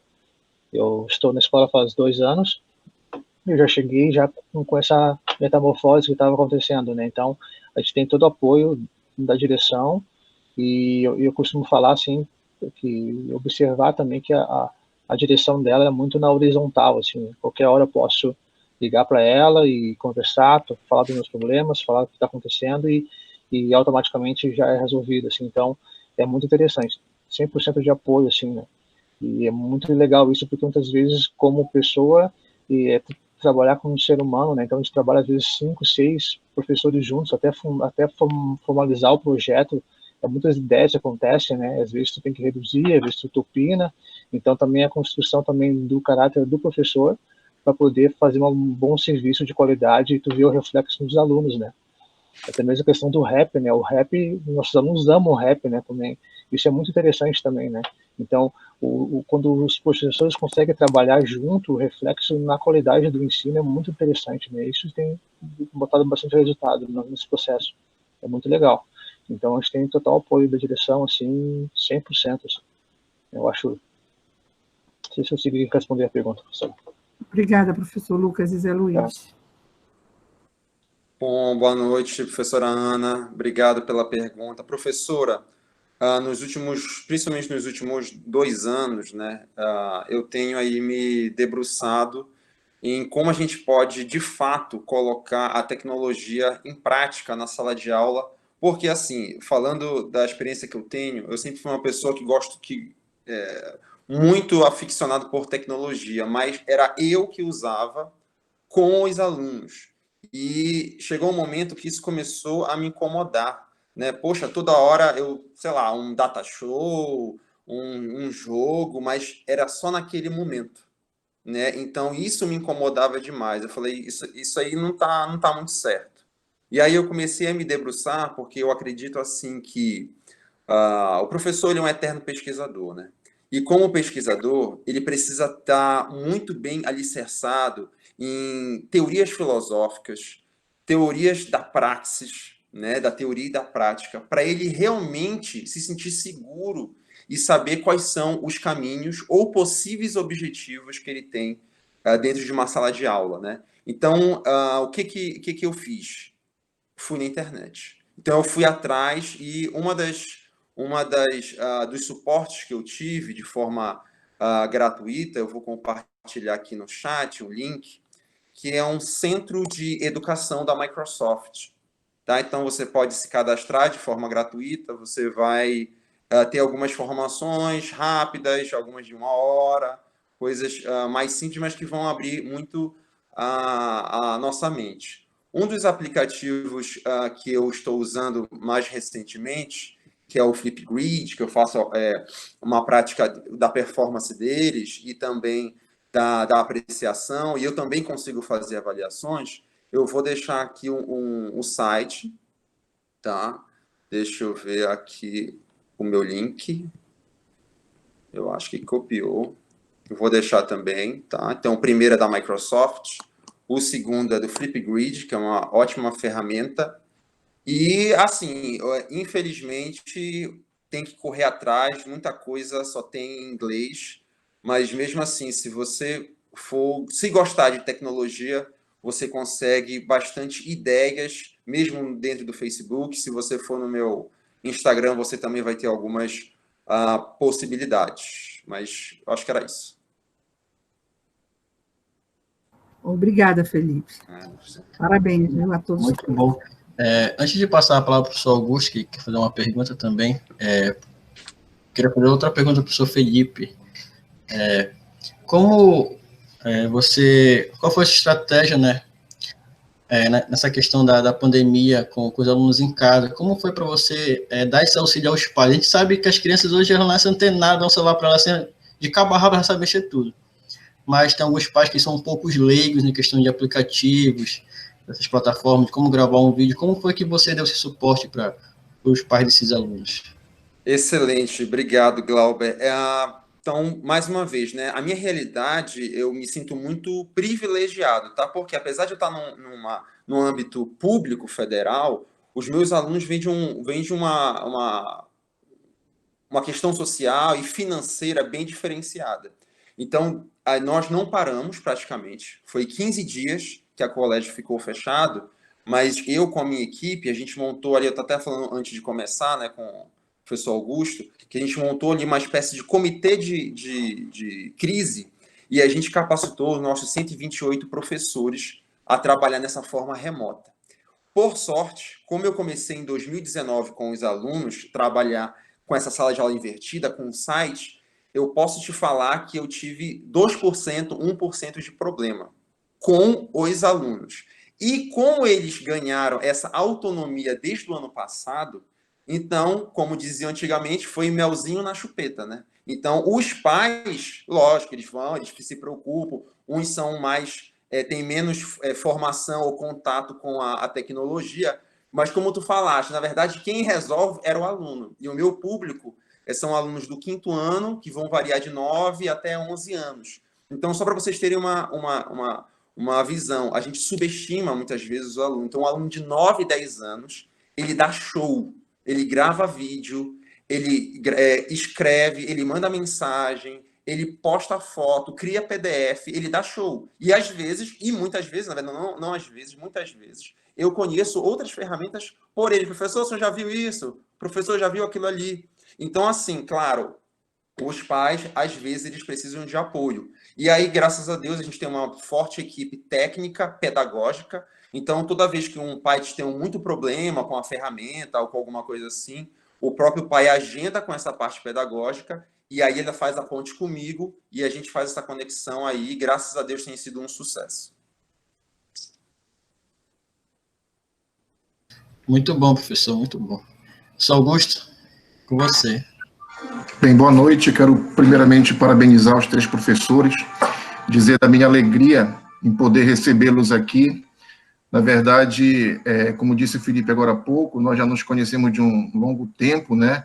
E como a gente fica feliz em ver que nossos alunos, na verdade, estão trazendo, na verdade, um novo olhar para a educação musical. Outro dia o Lucas estava na sua banca de TCC, hoje já está fazendo mestrado e está trazendo também uma enorme contribuição, junto com o Zé Luiz, para a educação musical no Brasil. E para a gente que teve a oportunidade de tê-los como alunos, eu, professora Cristina, professora Ana, que está aí, professora Sidneia, Valdecíria, que estão aí, é um prazer muito para nós, uma alegria, um orgulho muito grande de tê-los trazendo, na verdade, essa grande contribuição para a educação musical no Brasil. Eu estava pensando aqui em tudo que vocês disseram na questão do apoio, a gente tem lutado bastante, essas mesas, elas visam, na verdade, fortalecer a educação musical, e como a gente tem lutado, falaram agora há pouco na questão a professora Ana Maria perguntou a respeito da valorização do professor, alguma coisa como o apoio da direção da escola. A educação musical, de certo modo, ainda continua marginalizada na educação brasileira. Nós não estamos tratando aqui de música, e foi muito bom ouvir isso na fala de vocês deixaram isso muito claro. Nós estamos falando de educação para a vida. Só que, infelizmente, ainda há um pensamento, não são músicos, eles vão tratar de música. Essa falta de compreensão, ela só vai, talvez, deixar de existir quando nós estivermos nesses espaços educacionais, nas escolas, nas secretarias de educação, propondo atividades como essa, que mostram que a educação musical é muito mais do que ensinar códigos musicais, faz parte da educação musical, e esse trabalho transdisciplinar que o Zé Luiz apresentou para nós estarmos junto com o professor de biologia, com o professor de educação física, o professor de literatura, isso é fantástico, mas pouco incentivado na escola, pelas direções, na verdade, da escola. E muitas vezes, vocês sabem muito bem disso, a luta que nós temos para garantir o nosso status de educador musical. Nós não conseguimos, muitas vezes, fazer isso. Então, eu quero parabenizar vocês pelo importante trabalho e até fazer um desafio para nós fazermos, de repente, uma outra mesa, professora Cristina, para aprofundar essas discussões e para trazer outros professores da rede municipal de ensino, tanto de Belém quanto da rede municipal aqui do Sul, porque eu entendo que é fundamental isso que o Felipe falou agora. Nós estamos vendo o esboço de uma nova educação musical, está surgindo uma nova educação musical, sem abandonar o que foi feito com muito esmero, com muita dedicação, mas está surgindo uma educação musical pós-pandemia que agora precisa lidar com essas tecnologias. Não há mais como nós prescindirmos essa tecnologia que, como disse o Felipe agora há pouco, está à nossa disposição. Não é isso? Você clica lá, vai buscando. O Felipe fez uma formação autodidata, foi buscar lá e conseguiu. Quer dizer, nós precisamos, na verdade, nos encharcar e encharcar os outros com essas tecnologias para que a gente possa agora, talvez, mudar o foco. Eu não sei quem foi que falou agora há pouco isso, mas talvez o nosso interesse anterior tivesse sido em seduzir a escola, a direção da escola, o pai do aluno, para que ele levasse o filho para a aula de música. Talvez essas novas tecnologias estejam apontando para nós que nós devemos investir agora mais numa espécie de sedução, entre aspas, para os nossos alunos. E essas tecnologias que vocês trouxeram para nós, isso que vocês trouxeram para nós hoje, sinceramente, nos seduziram. Tá? Então, eu quero parabenizá-los por isso e perguntar, bem objetivo, como é que vocês veem a educação musical a partir de agora? É uma pergunta bem simples e objetiva que vocês podem ficar à vontade para responder. Obrigado. Posso primeiro? Eu acho que nessa quarentena muita coisa mudou, né? As lights vieram para todo mundo, os artistas, o olhar mundial para os artistas mudaram, né? E eu acho que isso é um mérito nosso, na verdade, mas eu creio que todo mundo vai sair dessa pandemia, que um dia vai acabar, a gente não sabe quando, né? Com outro olhar para as artes, né? Não só eu falo o nome também das minhas colegas das artes plásticas, do teatro e da dança. Então, mas eu acho que tudo vai mudar, tudo muda, o conceito das pessoas muda, porque hoje a saúde mental das pessoas a gente ajudou diretamente e indiretamente muitas pessoas com a saúde mental. Eu acho que isso é válido, e para a educação musical eu acho que isso é válida, porque quando eu entro, já entrava, né? Mas quando eu entro agora, quando voltar para a sala de aula, as pessoas vão ver, tipo assim, não, eu tenho professor de artes, eu tenho professor de música. Vai se lembrar da live, vai se lembrar daquele desenho que viu, do filme da Netflix que teve o pessoal ali. Então eu acho que isso vai mudar o conceito. Já está mudando, na verdade, né? Eu acho que todo mundo ganha com isso. Obrigado, professor.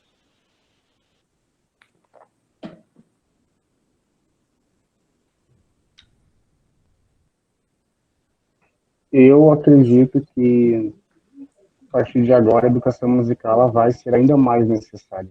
Já era, sempre foi, né? Mas vivendo essa época, esse tempo virtual, a música ela vai ser mais visível como uma necessidade, né? E com muitas possibilidades. O professor Felipe trouxe uma ali, né? Existem várias possibilidades de trabalhar a música nos meios digitais.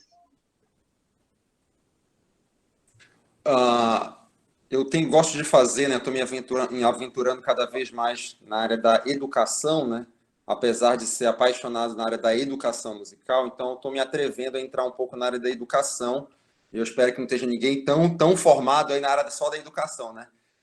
Mas, assim, fazendo uma interface com a educação 4.0, que vem surgindo com muita força, a gente vai ter que estar preparado para uma educação musical 4.0. E isso vai trazer, como o Lucas acabou de falar, visibilidade, fácil visibilidade. Então, o educador musical que está se preparando e já está preparado, ele vai ganhar visibilidade para os seus alunos. E ele vai trazer algo que está muito em voga, mas não é só porque é moda, mas é porque é fundamental, é o empoderamento, é o estrelato do aluno. Então, através dessas novas tecnologias, os alunos estarão em cima do palco, seja ele visível, no sentido ali concreto ou remoto. Então, ele vai ganhar novos alcances. Isso é algo fundamental. E algo também fundamental é que a educação musical ela vai ser híbrida. Ou seja, ela vai ser tanto presencial quanto remota. Eu acho que, se é que a pandemia trouxe algo bom para a gente, dentro dessa tristeza que é, né, foi disruptir, quebrar, né, trazer novas possibilidades da educação, principalmente para o Brasil, que iria levar 5, 10 anos. A gente, com certeza, ganhou aí 5, 10 anos de avanço, mesmo no meio de tudo isso. Então, a educação híbrida é o que vai prevalecer para aquela escola que conseguir captar essa essência. Porque uma das coisas que me incomodavam também é que eu só tinha 1h40 por semana. E isso não é nada. Então, imagina como eu vou trabalhar apreciação musical. Digamos que eu queira falar sobre Luiz Gonzaga. Aí eu toco, eles ouvem uma música e acaba. E aí, na outra semana, eu retomo, eles já esqueceram tudo. Então, eu quero que o meu aluno, e eu estou tentando fazer isso, e talvez com algum êxito, que ele esteja vivendo isso todo dia. E, através dessa tecnologia, ele está vivendo todo dia. Então, eu posso estar perto dele toda hora, todo dia, e isso é algo agradável. Então, engajamento, visibilidade e uma educação 4.0, né, tecnológica.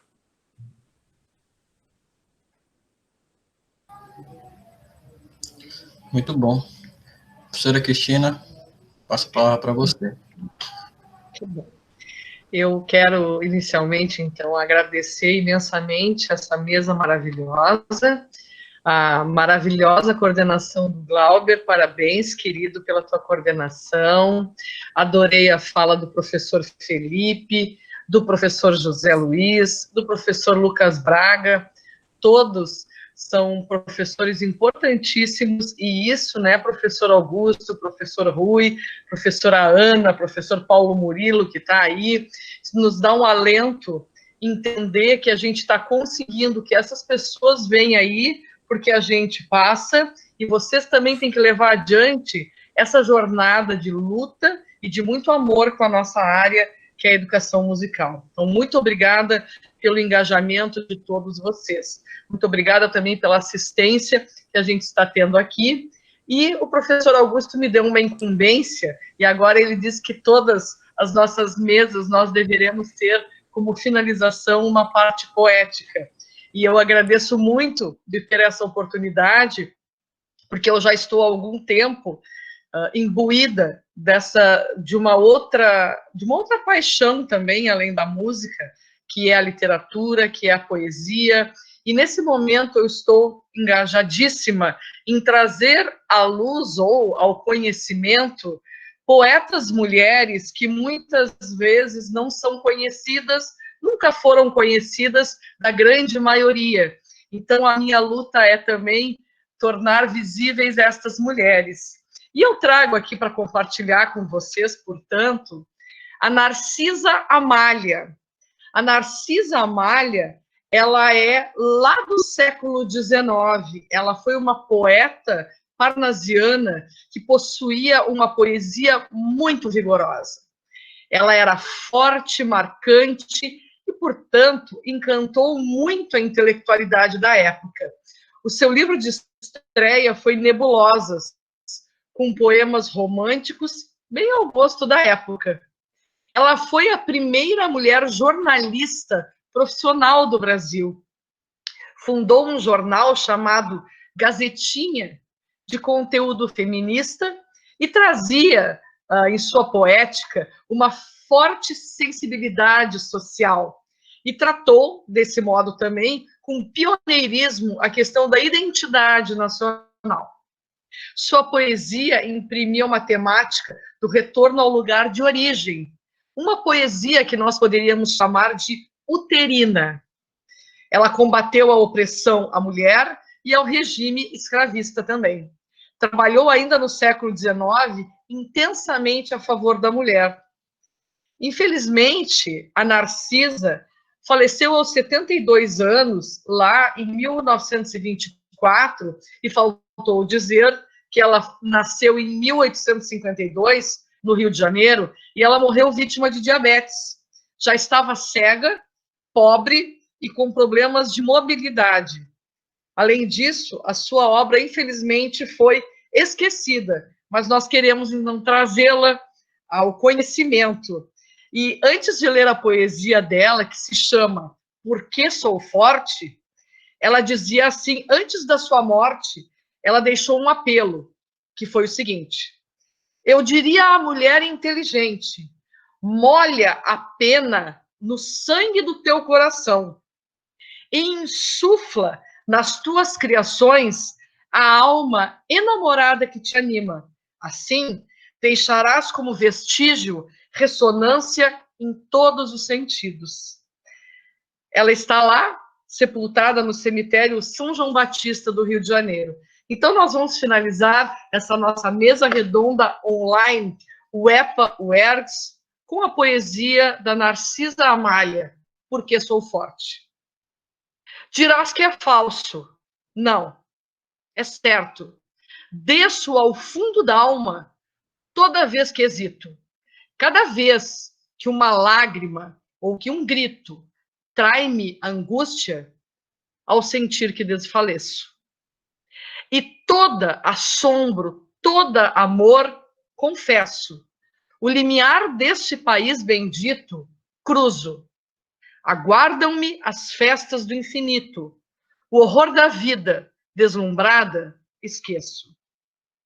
E que há dentro vales, céus, alturas, que o olhar do mundo não macula, a terna, lua, flores queridas, criaturas. E soa em cada moita, em cada gruta, a sinfonia da paixão eterna. E eis-me, de novo, forte para a luta. Narcisa Amália, porque sou forte. Um grande abraço a vocês. Tudo de bom. Podem abrir as câmeras para bater a foto. O retrato.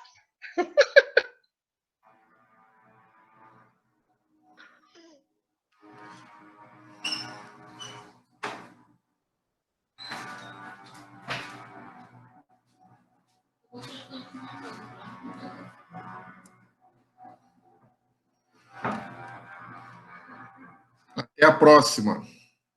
Até.